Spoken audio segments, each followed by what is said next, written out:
Greetings, folks. This is Chris. Let's skip the unboxing.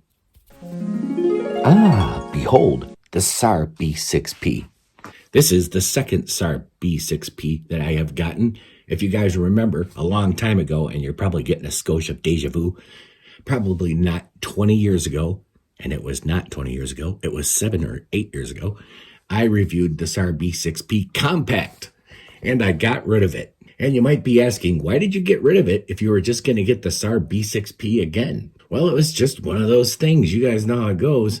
You know, you get the hots for a gun and you can't think about anything else. Then you start getting the fever for the damn thing. And then before you know it, you're starting to think about which guns you're going to deal away in order to get this gun. And that's what I did with my SAR B6P Compact. So this is the full size. That one was a compact. But you know what? The dumb thing is I don't even remember what gun I was trying to get that I dealt away that pistol for. I don't even remember. It was so long ago. That gun's long gone. But here we are today, and that's the good news. This is a full-size, double-action, single-action, 9mm with a 17-round capacity, and it's in black and stainless. You guys know, because you never miss any of my videos, do you? I love black and stainless.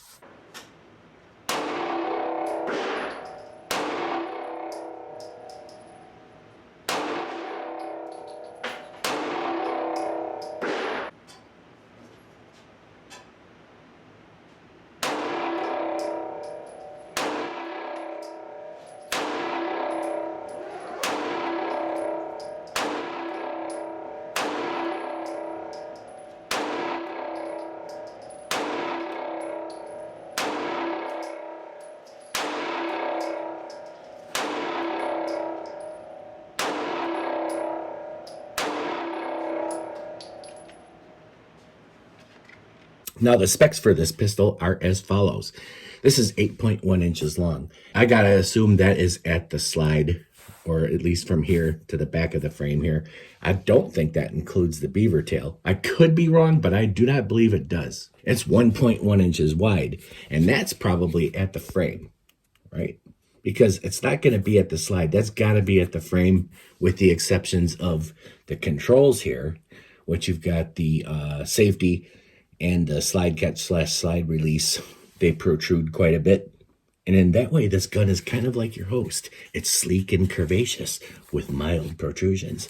For concealed carry purposes, that and this 5.5 inches in height from here to here would be the important dynamics for concealed carry for a pistol such as this. I would consider this, if I was going to carry it, and I don't think I'm gonna, but I would consider this to be a strong side carry with a coat draped over it kind of carry. I wouldn't carry this inside the waistband just because of its size. I mean, it is a full-size gun. You can see my finger comes to here, right? It's a full-size gun, and I've got sort of a medium to largish hand.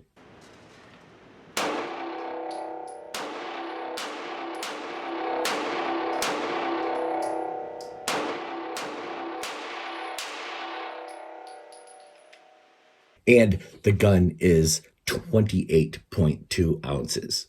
So that could get to be heavy if you're carrying this all day. 28.2 ounces and a 5.5 inch height. Yeah, for me, I say no thanks. Now, I know that there's going to be a lot of big, hairy-knuckled brutes out there busting through my plasterboard wall to tell me they carry guns bigger than this. These are the guys that drive Ford F-350s, and they have to put blocks on the pedal so that they can reach them. But I'm not saying that everybody would have a difficult time carrying this firearm. I'm just saying that most people aren't going to. And all you need to do is look at the trends for that. The Smith & Wesson Shield Plus, the Glock 43. People are finding smaller guns to carry than something like this. So why did I get this then? Well, I can't emphasize enough how much I loved the SAR B6P Compact. When I got that SAR B6P Compact, I was amazed at its accuracy. That thing, and I swear to God, shot just about as accurately as my 1911, and that was in my hands, which is really saying something, because I am only known as the finest mediocre shot in North America. The B6P Compact was incredibly accurate, and I was very stunned by it. This one is just the same, only it's got a longer sight radius. And when you see the shooting footage here on this video, you'll see that this gun was accurate, and I was not for that day anyway. I didn't shoot very well, but I just wanted to be satisfied that this thing was going to shoot well enough, and it does.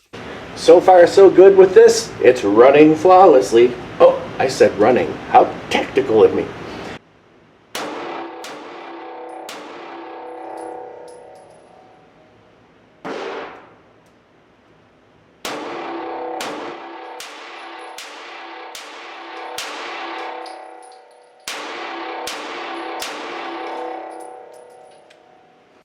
No problems, and I shot 3 kinds of ammunition through this.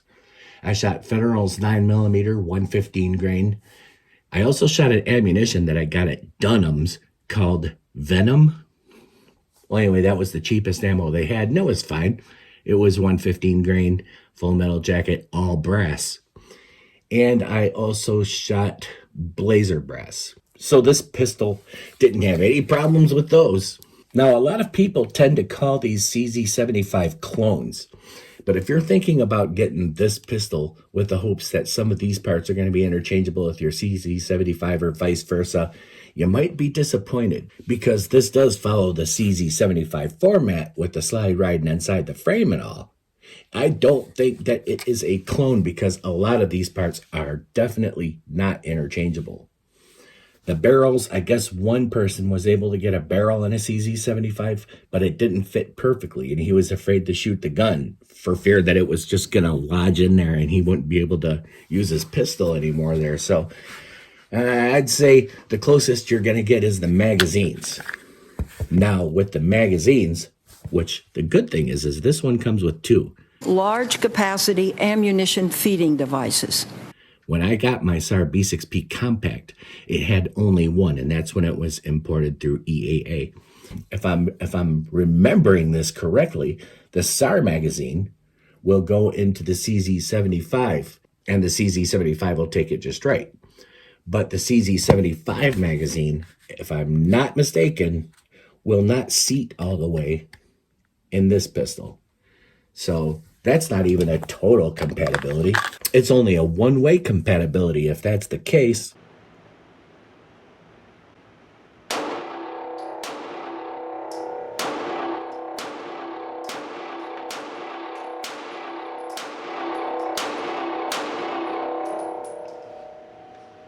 But let's get some looks at it here. Let's get up close to it. My gosh, if I had some Dirk Diggler music, I would play it with this, but I'll see what I can do. And folks, there is no question who made the gun. Sarsilmaz. This billboard typewriting is all over this pistol, so if that sort of thing bothers you, you might want to keep that in mind. SAR USA. Sarsilmaz. Sarsilmaz. Sarsilmaz B6. And it is made in Turkey. Now, this is pronounced Sarsilmaz, I believe, but I also had another person say it's not pronounced Sarsilmaz. It's pronounced Sarsilmaz. What are they called again? Annulax batteries. Arbulary batteries. That's nothing like what I just said. I have no idea. We've been calling it Sarsilmaz, and Sarsilmaz made it easier for us anyway by saying SAR USA.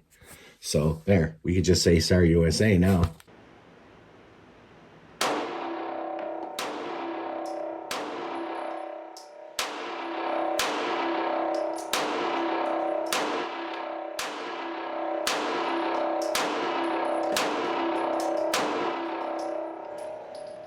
That's better.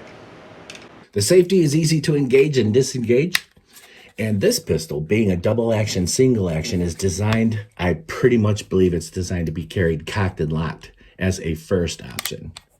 Cocked and safety on for locked.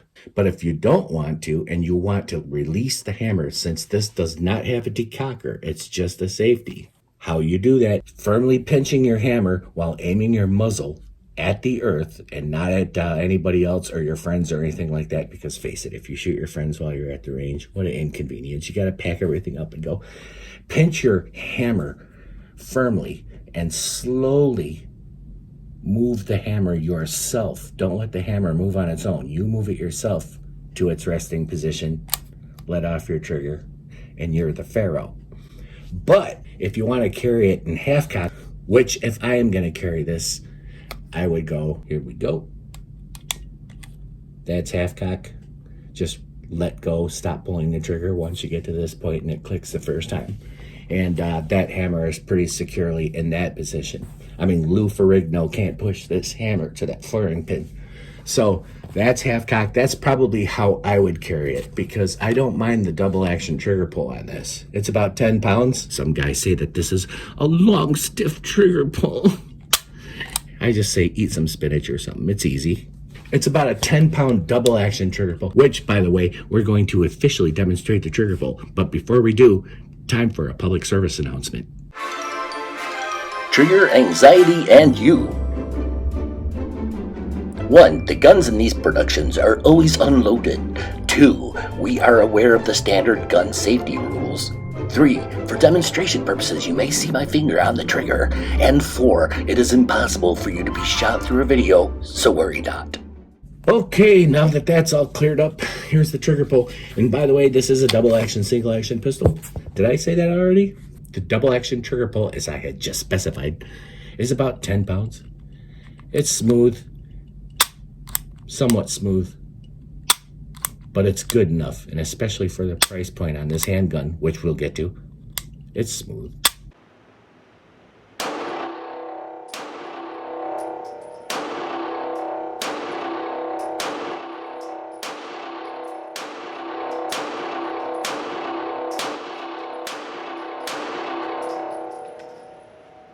And the single action trigger pull, let's just assume you've cycled your next round and you've got a round chambered. Single action trigger pull is really, really sweet for this. Let's get up really close. That is probably about 4 pounds, maybe 3.5. It definitely isn't that hard. You can look at my age spotted hands here, well, but look at the hammer instead. There you go. So it's a good single action trigger pull. And now let's demonstrate the reset. Real close for you reset queens. We're going to have Reset Queen Story Hour in our schools before long. There it is. And then the single action again. There's nowhere else to go but engaging the hammer. One more time. Reset. You don't have to call reset every time you reset, by the way.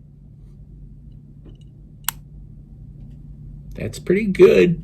And folks, the operation of this gun and the trigger and everything is wonderful for the price point of this handgun. And the price point of this handgun is one of my points behind getting it yet again. The price point is really low. And I'm not going to say the exact price of it as of now because you could be watching this video 3-4 years from now. It could be completely different. But as of now in 2022, this is less than $350. Now that's really something, because if you don't have the CZ75 extra, $350 extra, $450 to get the CZ75 proper, yet you like the floor mat, something like this is great. These are outstanding guns, and if you watch other people's reviews on YouTube, it gets pretty glowing reviews for what it is and for its price point. The Turks make a good pistol. This is a very good option.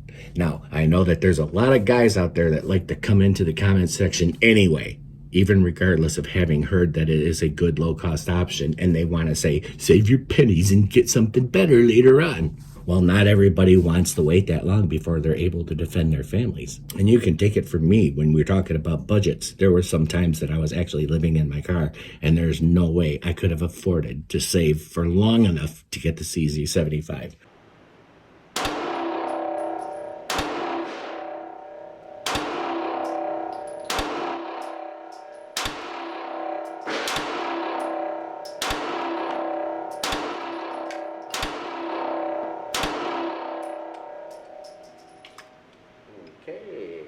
So for those of you on a budget, for those of you who are not feeling the pressure of the gun snobbery of the outside world, this is a very good option. And Sarsilmaz makes the official weapons for their police departments and their military and stuff like that. But less than Glock, way less than CZ75, and far less than Sig Sauer. This is a very good option.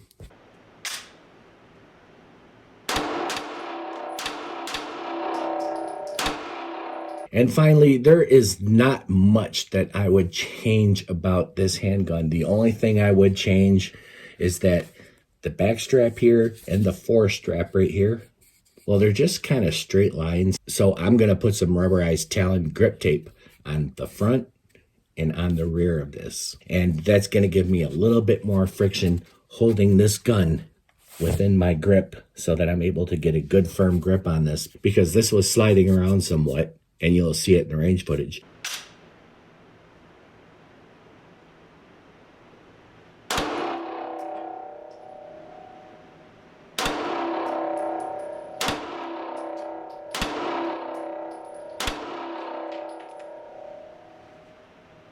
So that rubberized Talon grip tape will be able to keep this a lot more securely in my hand. And I love shooting this thing. This is great. And if my eyes aren't all weird for that day, I can hit pretty well with it. So this is something else. Hey, but another thing that I do like about this gun is if you like, shared, and subscribed, hit those buttons down below. And the reason I say that is because it's not going to cost you anything, but you'll get to hear when I'm doing more videos again. I plan to do more, but I'm just not making the Hickok 45 money. Like, share, and subscribe. I appreciate just that. It would help me, because I found out that 99% of my viewers aren't subscribed. And that sent me straight to my therapist. So if you guys could like, share, and subscribe, I'd definitely appreciate it. And I would really love the opportunity to bring you guys more content. It doesn't happen that often, but when I do, I try to do a good job. But guys, I appreciate you guys watching, and my email address is scrolling across the bottom of this screen as we speak right now. That's doimproper@gmail.com. Write, and I will answer you, provided you're going to be polite about whatever it is you have to say, and if I've got the time. Thanks for watching, folks. God bless these United States of America, and keep on protecting your families, yourselves, your country, its flag and its honor. It's the patriotic thing to do, which you know makes it the right thing to do.